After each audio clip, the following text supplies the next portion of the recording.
الرحيم. السلام عليكم ورحمة الله تعالى وبركاته.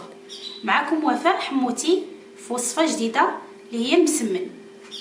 بداو على بركة الله في المقادير.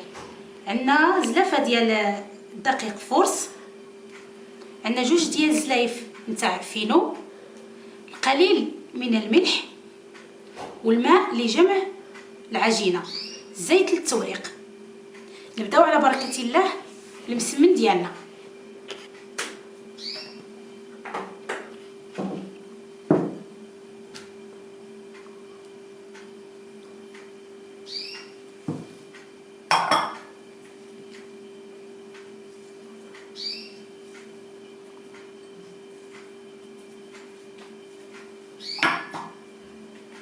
بسم الله. نجمع العجينة،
هاي العجينة بعد ما جمعناها غادي ناخدو دابا واحد الكيس غذائي، نديرو فيه القليل من الزيت،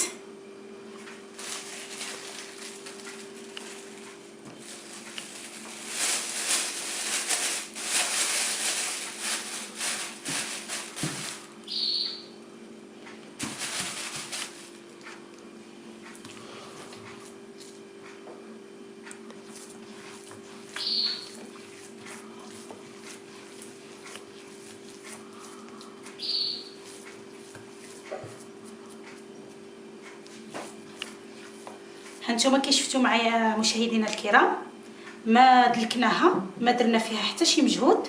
جمعنا العجينه وغادي ناخذوها نديروها في الكيس الغذائي، بلاستيك الغذائي. نوضعوا العجينه في كيس بلاستيكي، نجمعوها بحال هكذا ونديروها في طنجره الضغط. نحطوها في طنجره الضغط ونسدو عليها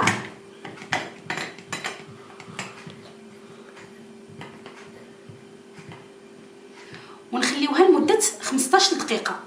من بعد 15 دقيقه نتلاقاو معكم باش نشوفوا تتمه المسمن.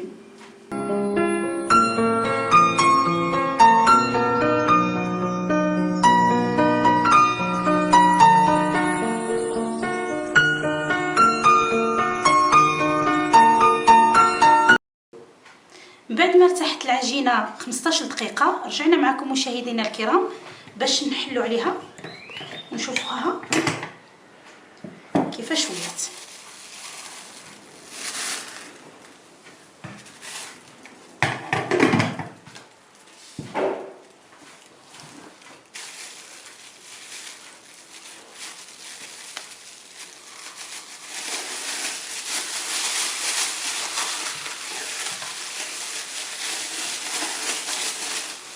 ها هي العجينه ديالنا بعد ما ارتاحت.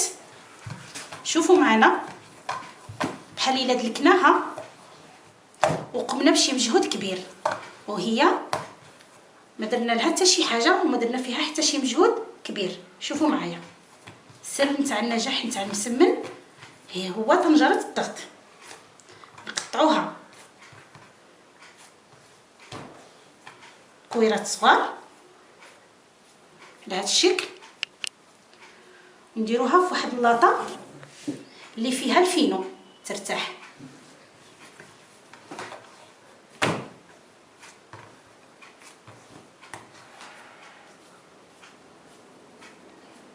نحاولوا نديروهم سوا سوا.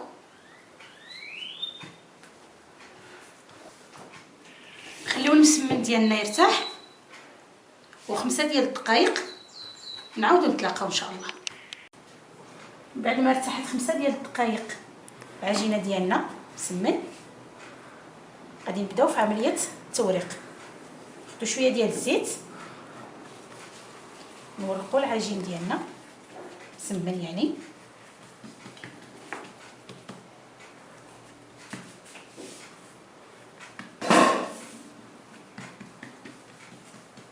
على هذه الطريقه كتشوفوا معايا سيداتي ما كياخذش بزاف ديال الزيت وما فيهش شي مواد كيماويه وطبيعي 100%.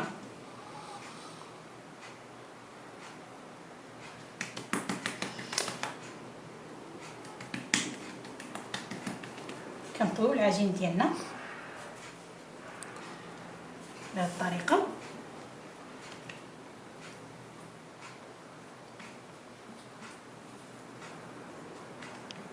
نديرو شويه ديال الزيت في الوسط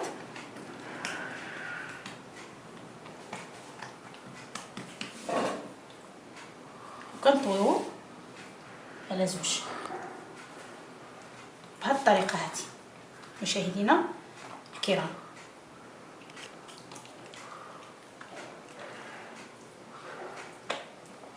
كناخذوه نحطوه جانبا.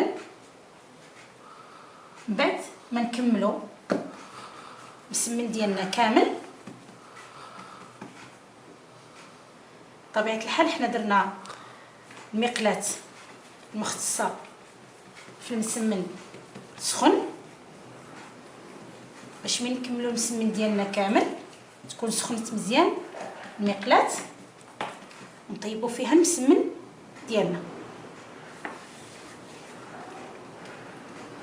طريقه سهله ما تاخذش الوقت بزاف وما فيهاش مجهود كبير.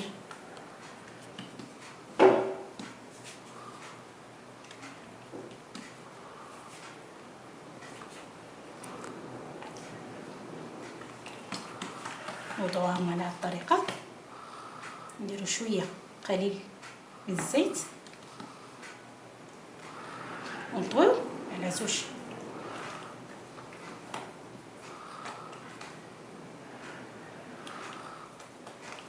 وهذه هي طريقه المسمن ديالنا. نكملوا المسمن ديالنا ونتلاقاو باش نطيبوه ان شاء الله. شوفوا معايا طريقه الطياب نتاع المسمن.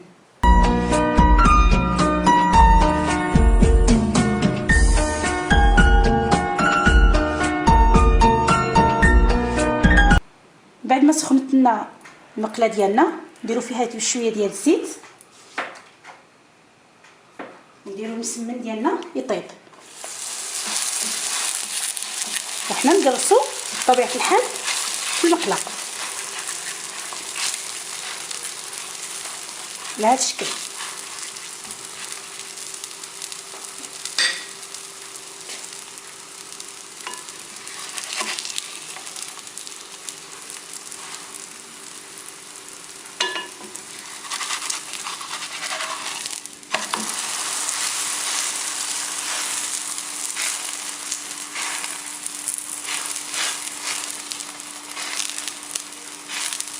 نستناو عليها تطيب شويه من الجانب الاخر ونقلبوها حتى تطيب كامل.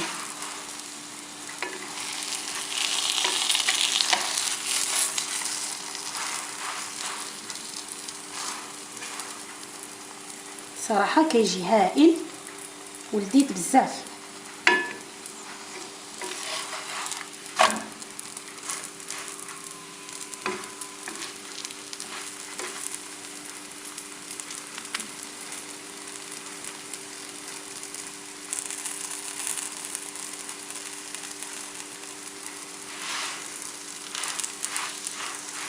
كل مره نستمروا في التحريك ديالها.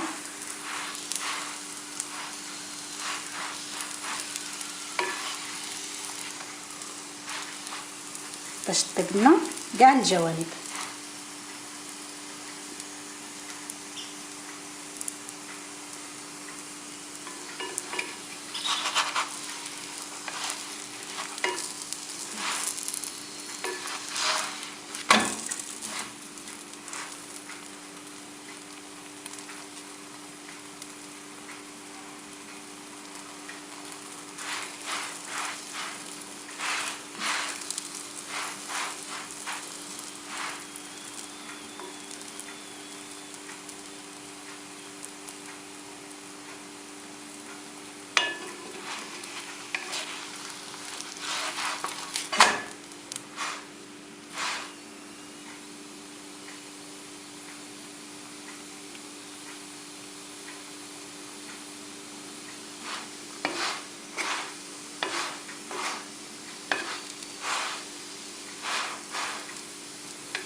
هو المسمن ديالنا بعد ما طاب، شوفوا كي كيخرج تبارك الله.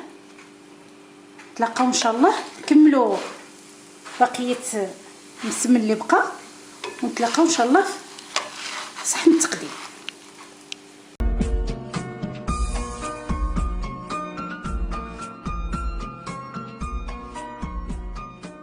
احبتي، هذا هو المسمن ديالنا من بعد ما طاب. شوفوا كيفاش كيجي مرق وهشيش تبارك الله. نتمنى ينال الاعجاب ديالكم، ونتلاقاو ان شاء الله في عدد مقبل مع وصفه واحده اخرى مع شهوات وفاء حموتي. تابعونا.